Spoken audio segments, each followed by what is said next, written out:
This tutorial provides an overview of the academic calendar available from the NKU homepage Quick Links menu. On Quick Links, choose Calendars. This takes you to the University Calendars page where you can choose Academic Calendars, the third link.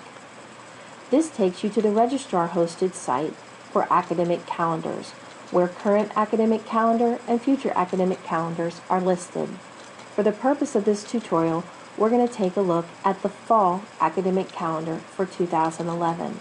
It's very important to become familiar with the academic calendar and to check it each semester to be aware of important dates for spring, summer, and fall semesters, including registration, drop add, payment deadlines, and exam schedules. On the fall calendar page, you'll see at the top a service announcement that lets you know when priority registration begins for this session and when tuition and fees are due. Immediately below are 3 links that will take you quickly to look at the different sessions. There are 3 specific sessions for the fall semester: a full semester that runs from August the 22nd to December 9th for fall 2011, and the first and second sessions, which are 8-week sessions that come in the beginning and end of the full semester, and we'll take a look at those calendars in just a moment. As you scroll down the page, you see that some of the information that was in the service announcement is repeated in the calendar below. We see the priority registration date, when tuition and fees are due. We also see early registration. This is the registration period for new students, newly admitted transfer students, and visiting students.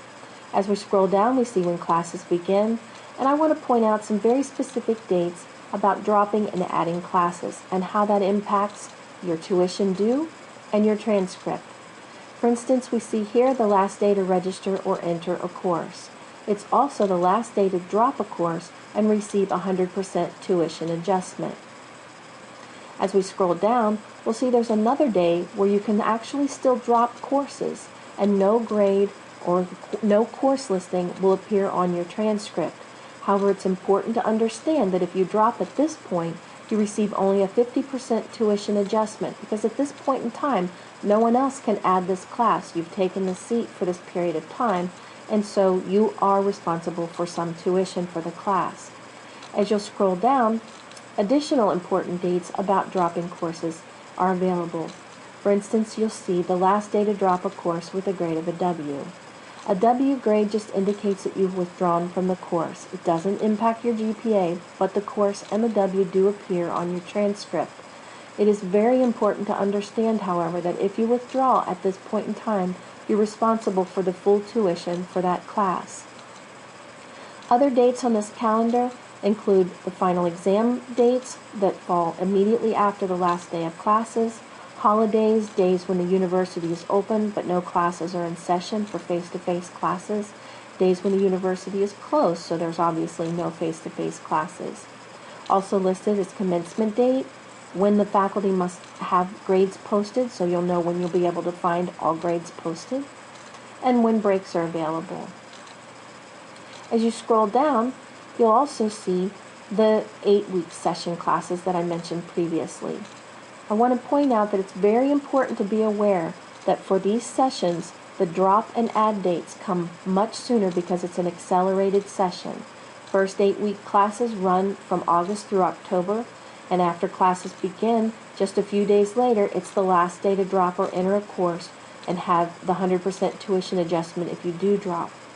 If you want to drop with a 50% adjustment, it's very quickly following the start of classes, and then you'll see the last day to drop with a grade of W as just a few weeks into the classes.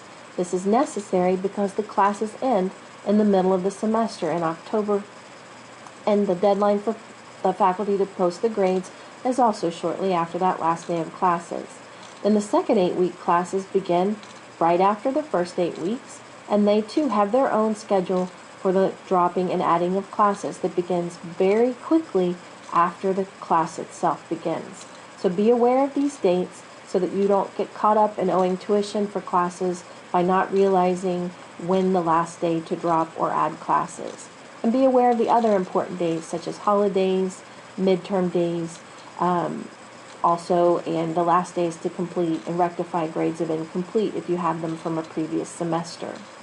To return to the calendars page, you can click on Previous, and it takes you back to the registrar's academic calendars. And I want to just very quickly look at the summer calendar so that you can see how very different they are from full session semesters.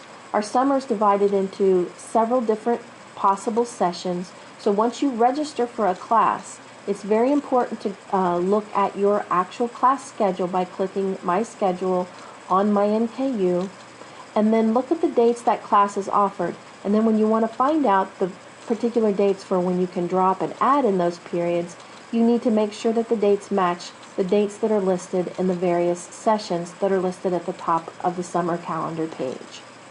This concludes our tutorial in reviewing academic calendars.